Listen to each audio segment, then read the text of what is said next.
Well, it only took 8 months, boys, but we can expand the storage on the PlayStation 5 with an internal SSD. She's no longer firmware blocked, stallions. Sony's messy PS5 storage expansion proves Xbox Series X was right. PS5 expansion more expensive than Xbox Series X. PS5 update backfires as PlayStation fans slam Sony over SSD issues. S-word show, not as fast as the internal storage. Install your own compatible heatsink? What the heck is that? What a mess. A misstep from Sony. Expensive? Way too expensive? Way too expensive? All caps? Xbox did it better? Short-term pain for long-term gain? What does it all mean? Damn you, Jim Ryan. Damn you straight to hell.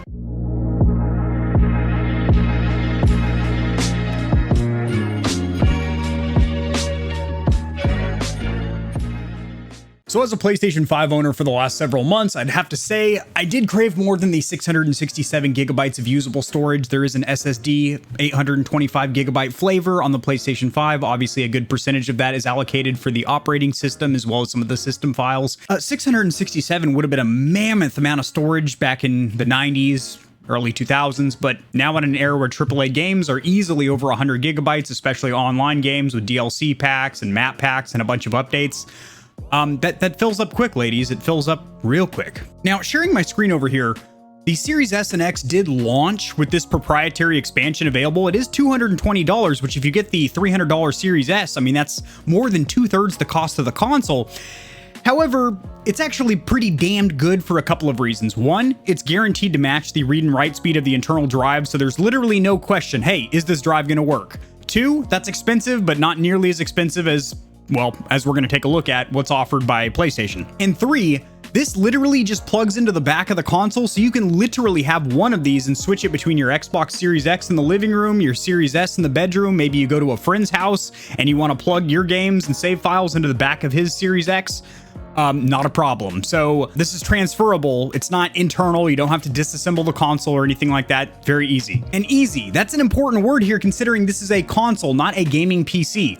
So when we get down to the actual installation process of these SSDs, for a lot of PC gamers that build gaming PCs, it's not a big deal whatsoever. However, this is on a console. A lot of console gamers like the ease of use, the plug and playness, if you will, of a console.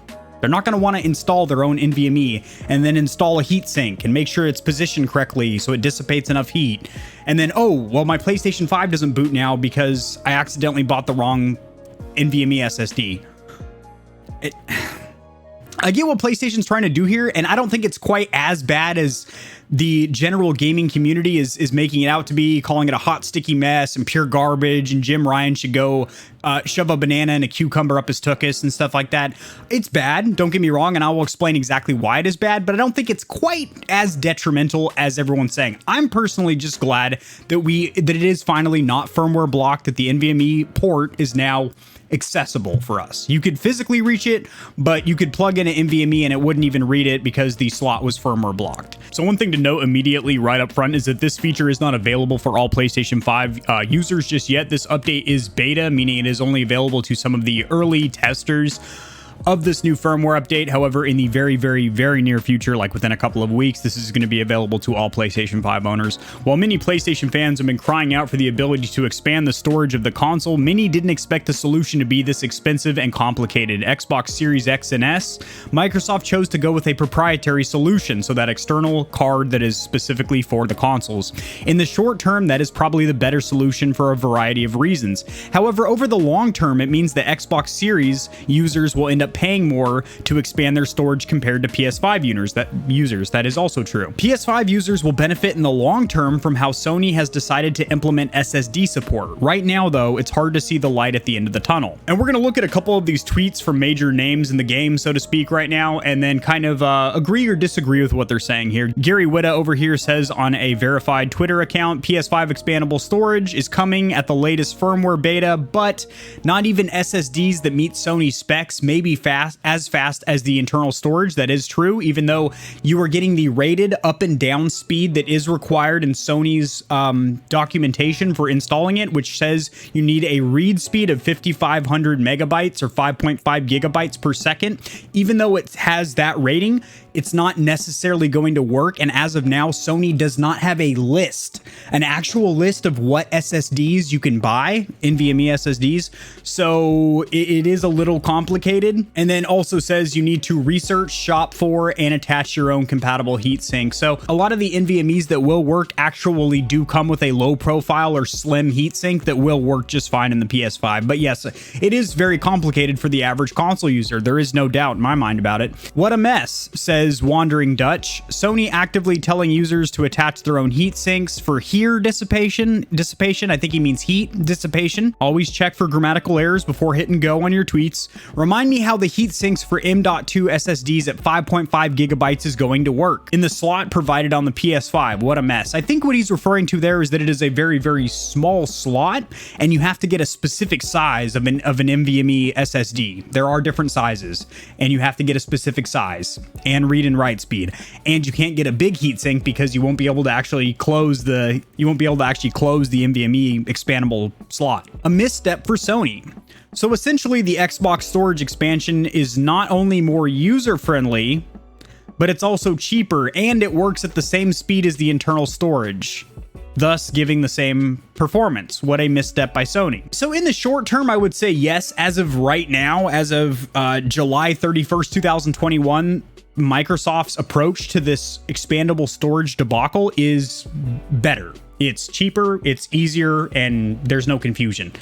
In the long term, though, I will say being able to use any third-party NVMe that is the right size, read and write speed, and does have a compatible heatsink, if you do not mind popping off one side panel, removing the cover for the NVMe slot and popping it in, then it will be cheaper in the long run to expand the storage on the PlayStation 5. However, it's never going to be as easy because you have to go through the process of installing it, and like I mentioned, the Xbox Series, you can remove that Seagate terabyte external and plug it in like an old school memory card into any other console, or take it on the go with you, or have multiple of them. Granted, they're $220 a pop. They will come down in price over time. You could have multiple of them and just label them, you know, with what's on there and hot swap them. Expensive. Those SSD prices, way too expensive. Not worth half the recommended price. Way too expensive. $570 for a 2 terabyte and over $1,000 for a 4 terabyte. Now, before you guys go running for the hills,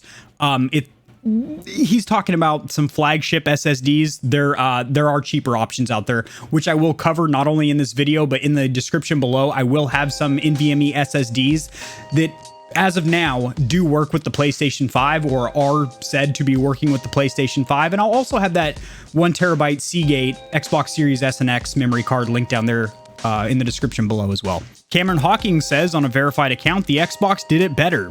This PS5 expanded storage situation makes me very happy with what Xbox did on their side.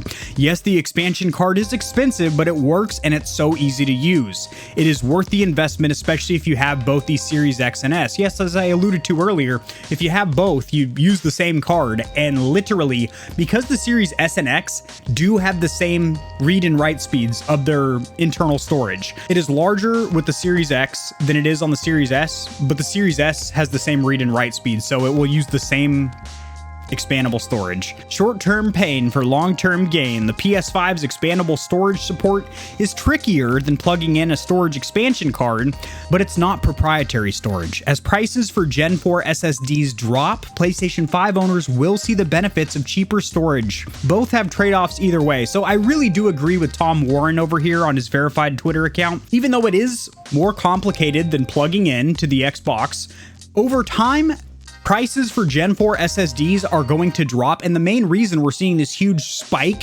in asking price for these is literally because this news was just announced. So a lot of these SSD makers, these NVMe producers, manufacturers are asking an astronomical price because they know that their drives are compatible with PS5s. It'll settle out, and in the long term, you will be able to get cheaper storage expansion. Now, I did mention cheaper SSDs, and sure enough, over here you have the Firecuda, which is Seagate's first PlayStation 5 ready SSD, which is MSRP $170 for 500 gigs and $280 for 1 terabyte. So that is more expensive than the $220 asking price for the 1 terabyte with the Series S and X. And you do want more than 500 gigabytes. If you're already going to be disassembling your PS5, 500 gigabytes is not really that much. That's like 5 AAA titles. And again, a reminder that you do need the correct size of NVMe SSD, and also it does have to have a minimum read speed of 5,500 megabytes per second, which is pretty damn fast, to be honest. That is why a heatsink is necessary, because as these NVMEs, a lot of my PC gamer brethren will vouch for this,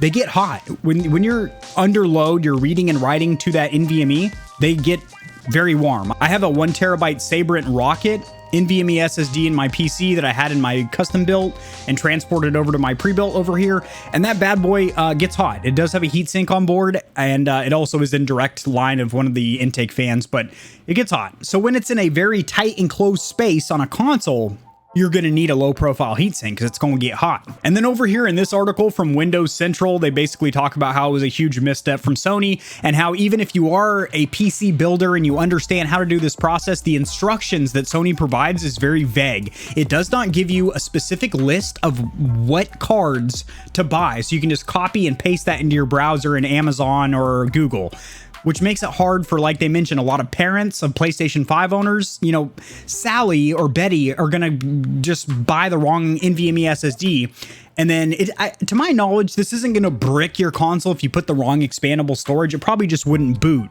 You would get a black screen, and then you would probably put 2 and 2 together. Hey, this is non-compatible. So you would just uninstall the NVMe and then reboot it, and you should be fine. I don't think it's going to perma-brick your console because you put the wrong expandable storage in there.